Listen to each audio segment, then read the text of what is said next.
Wednesday, 24th February to be precise, we took another concrete step in our quest to rid our nation of COVID-19, with the arrival in the country of 600,000 doses of the AstraZeneca vaccine, the first consignment of many more to come.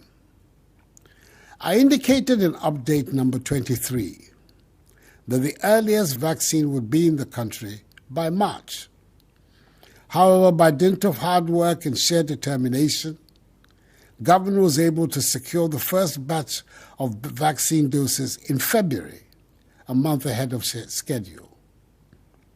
We are the first country in the world to be recipients of vaccines from the COVAX facility.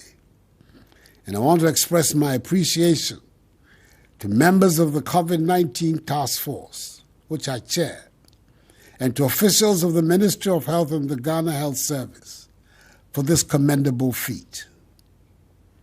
The vaccine deployment plan we submitted to WHO, which unlocked this consignment, was well received. They've done a yeoman's job, and our nation is indebted to them. We're grateful also, naturally, to the contributors and managers of the COVAX facility. The AstraZeneca vaccine is one of two vaccines that have so far been approved and declared as safe for use by the Food and Drugs Authority, FDA. With the process of certification currently ongoing for the other vaccines, the range of vaccines available to us will increase. This will facilitate our ability to reach our target of vaccinating 20 million Ghanaians by the end of this year. Through the National Vaccine Deployment Plan, our population has been segmented into 4 groups, and this will determine which section of the population gets vaccinated at a particular time. Group 1 is characterized as, quote, persons most at risk and frontline state officials, unquote. It includes health workers, frontline security personnel, persons with underlying medical conditions, persons 60 years and above, and frontline members of the executive, legislature, and judiciary. Group 2 is made up of other essential service providers and the rest of the security agencies.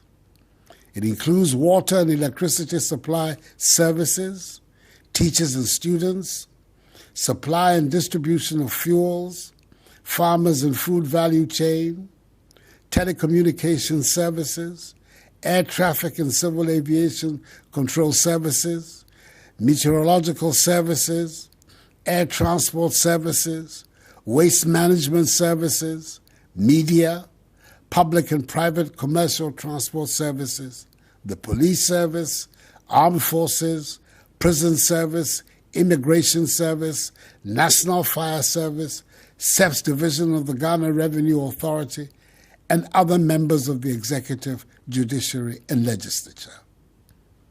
Group 3 consists of the rest of the general public, that is, all persons over 18 years, except for pregnant women. The final group, that is Group 4, will include pregnant mothers and persons under the age of 18, and they will be vaccinated when an appropriate vaccine, hopefully, is found, or when enough safety data on the present vaccines is available. Special arrangements will be made for persons with disabilities who fall within these various groups. So from Tuesday, 2nd March, to Monday, 15th March, 2021, the Ghana Health Service will begin deployment of the 600,000 AstraZeneca vaccines, with persons in groups 1 and 2 being the target of this first vaccination campaign. It will be conducted in 43 districts, which are the epicenters of the pandemic in the country. There are 25 in Greater Accra, 16 in Ashanti, and 2 in the Central Region. The Ghana Health Service, as from tomorrow, will give precise details. Whilst we are initially concentrating on the 43 epicenter districts, preparations are being made for the vaccination of 20 million Ghanaians through the deployment of some 12,071 vaccinators, 37,413 volunteers, and 2,079 supervisors for the entire vaccination campaign. Fellow Ghanaians, I know that there are still some who continue to express doubts about the vaccine. Others will express reservations about its efficacy, with some taking sides with conspiracy theories who believe the vaccine has been created to wipe out the African race. This is far from the truth. Our domestic regulatory agency, FDA, one of the most reputable in Africa and in the world, has certified the safe use of the vaccine. It will not do so if it had any reservations about the safety of the vaccine. And I've gone on record as saying that no vaccine will be deployed in the country for use without the express certification of the FDA. Taking the vaccine will not alter your DNA. It will not embed a tracking device in your body. Neither will it cause infertility in women or in men. As your president, I want to assure you that the vaccine is safe. That is why tomorrow, on Monday, 1st March, ahead of the commencement of the vaccination program on Tuesday, the 2nd of March, my wife, the First Lady, the Vice President, his wife, the Second Lady, and I will take the vaccine publicly at 2 health facilities in Accra. Key public officials, such as the Speaker and members of Parliament, the Chief Justice and Justices of the Superior Court of Judicature, the Chairperson and members of the Council of State, the Chief of Staff and senior officials of the Office of the President, and prominent personalities like some eminent clergy, the National Chief Imam, the Asantehene, the Garmanche, and some media practitioners will also on Tuesday take the jab publicly. This is being done because the vaccine will help protect us against the impact of COVID-19 on our health. It is also a major catalyst to restoring livelihoods and the national economy to the robust level it belongs. I encourage faith-based groups, civil society, media, and all Ghanaians to support the public education campaign associated with the exercise. We need all hands on deck to make this a success. Furthermore, I want to reiterate my determination that we should manufacture vaccines here in Ghana. To this end, a committee has been established under the chairmanship of the former Minister for Environment, Science, Technology and Innovation, the world-renowned scientist, Professor Kwabena Frimpong-Boateng, which is formulating a concrete plan of action towards vaccine development and manufacturing. Fellow Ghanaians, the rollout of the vaccination campaign does not mean we should let our guard down and discard the safety protocols that have served us well thus far. We cannot afford to let our guard down. Let us continue to wash our hands under running water, maintain social distancing, refrain from shaking hands and hugging, and most importantly, wear our masks. We must remember that the virus continues to jeopardize our lives and livelihoods. As of Friday, 26 February, the total number of active cases stood at 5,444. Our daily infection rate is 400, and 77,972 recoveries have been recorded.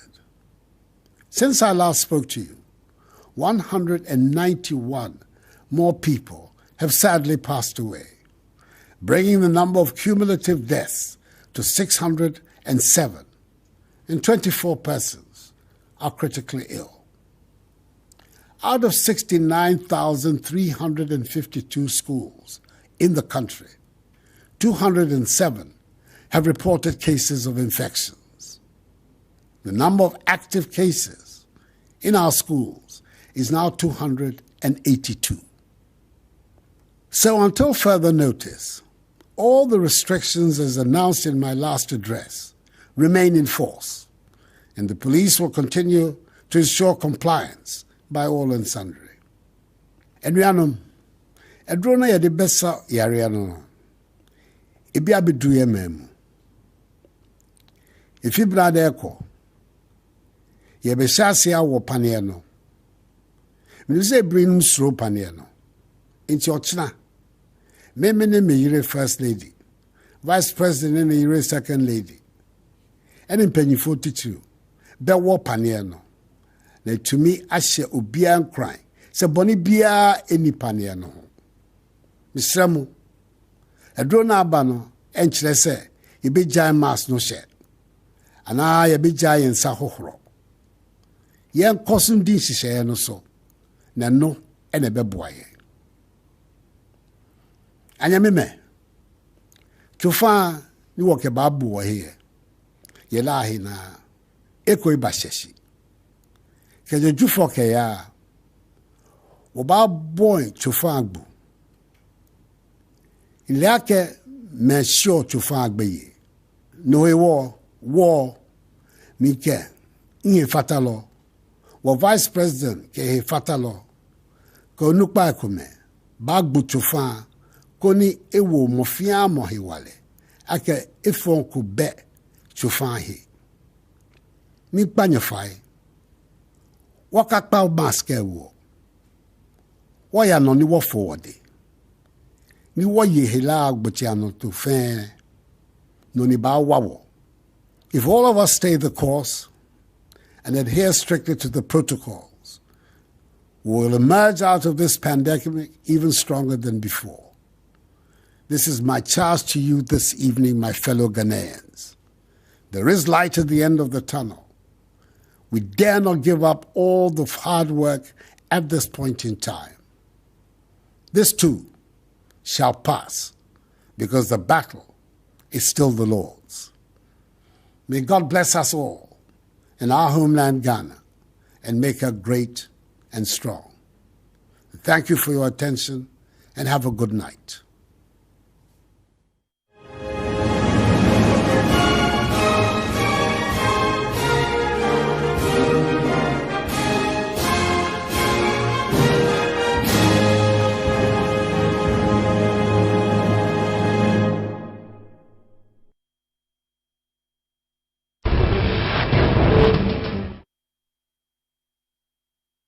And you just heard the President address the nation for the 24th time on measures being taken